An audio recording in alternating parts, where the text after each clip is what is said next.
Alexa TV presents in 3, 2, 1. Dateline Schools with your host, Terry Harrington. All this week on Dateline Schools, we're taking a look at teen dating violence and how prevalent is it here in our county.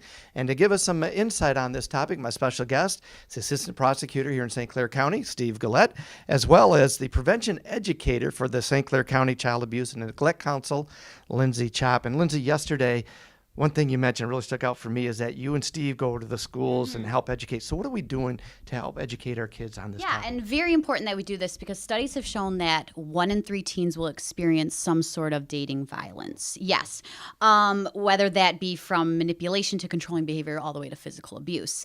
And 1 in 5 tweens actually knows a victim of dating violence. And when I say tweens, that's a middle schooler. So it's very, very important that Steve and I are out in the schools and educating our youth. And we are in all 7 of our school districts. Middle school and high school, we have programs for those age groups. And we are really just trying to empower our youth, let them know about the dangers of dating violence, what a healthy relationship looks like, giving them some tools on how to handle those difficult situations, and really building up self-esteem and making sure that they have strong personal boundaries. And Steve, is this something that parents should be addressing with their kids as well? It absolutely is. Education really does need to start in the home.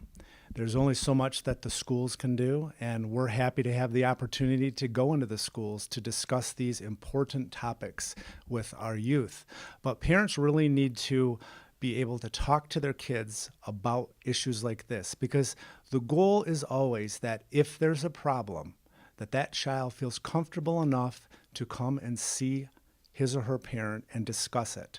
And if they don't have that type of dialect going on back and forth, there's a lot greater potential of that child not feeling comfortable enough and keeping that a secret.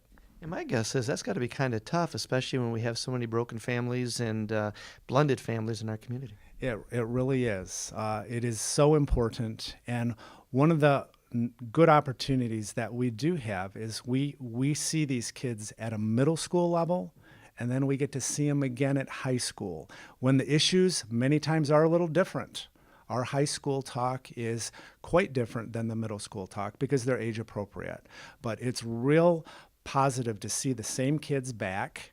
They hear the same consistent positive message about protecting themselves, about being safe, and about being smart. Because today's age of smartphones, they're not all they're using them as dumb phones, as I like to say. They really can get into a lot of trouble if they use this technology the wrong way. We'll be back with more tomorrow. For Dateline Schools, I'm Terry Harrington.